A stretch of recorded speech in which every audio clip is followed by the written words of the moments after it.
Depuis quelques années, Nardi a développé une gamme de compresseurs de gaz naturel, compresseurs GNV à destination des flottes de véhicules. La gamme se compose actuellement de 7 modèles qui vont de 60 litres par minute à 600 litres par minute. Celui-ci, c'est le CNG5. Le CNG5, c'est le cœur de la gamme. C'est un compresseur qui fait 300 litres minute, soit 18 mètres cubes, qui est bien sûr conforme aux normes ATEX, qui est un compresseur entièrement automatique ou manuel en fonction de l'utilisation qu'on veut en avoir, c'est-à-dire que vous avez possibilité de recharger directement les véhicules sur la face avant et sur l'arrière, possibilité de gonfler des bouteilles de stockage, qu'on appelle des bouteilles tampons.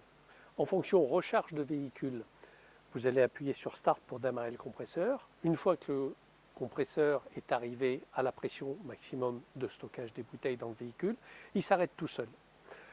En fonctionnement recharge de bouteilles de stockage, le compresseur est entièrement automatique, c'est-à-dire qu'il va démarrer et s'arrêter en fonction de la pression des bouteilles de stockage.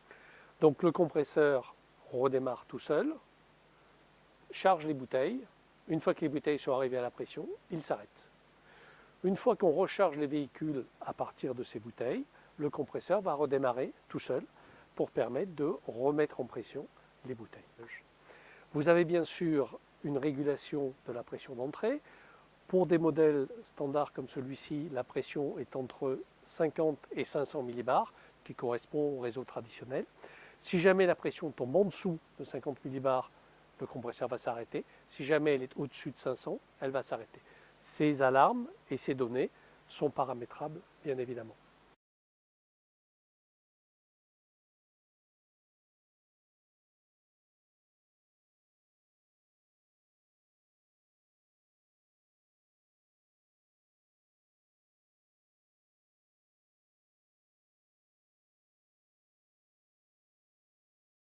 Le panneau électronique de la gamme GNV est spécifique chez Nardi pour répondre aux normes ATEX. Alors, c'est assez sophistiqué comme fonctionnement et je vais vous décrire l'ensemble des possibilités du compresseur. Donc, sur la face avant du compresseur, vous avez un panneau électronique avec 6 boutons plus 3 LED qui s'allument en fonction des informations, de l'importance des informations. Donc, bouton Start pour démarrer, Stop pour s'arrêter, Page pour naviguer dans les différents écrans, haut et bas pour saisir et choisir les données, Reset pour remettre à zéro. Petite LED information, c'est-à-dire c'est uniquement un message informatif. Compresseur on, LED s'allume quand le compresseur est en marche. Alarme générale en rouge, c'est une alarme impérative, c'est-à-dire que le compresseur va s'arrêter. Sur la première page, vous avez la pression, le nombre d'heures d'utilisation, la pression d'arrêt qui a été pré-réglée, les alarmes s'il y a une alarme, et la température ambiante. Sur la deuxième page, la pression minimum du compresseur, c'est-à-dire la pression en dessous duquel le compresseur va redémarrer de manière automatique quand il recharge les blocs de stockage.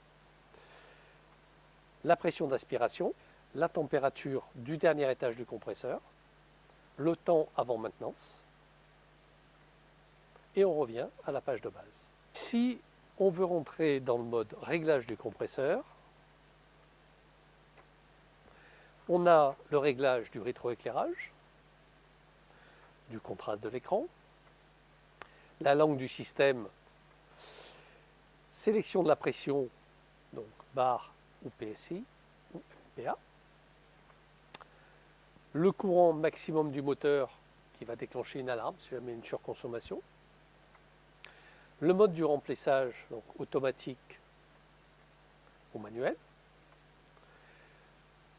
S'il y a une télécommande qui est branchée, parce qu'on peut déporter en fait l'écran aussi ailleurs.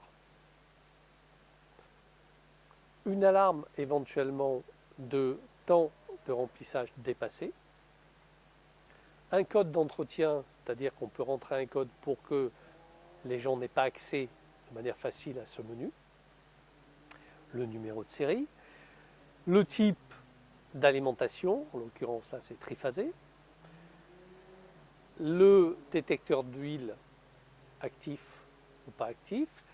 Valeur de pression du détecteur final, 0,400 bars.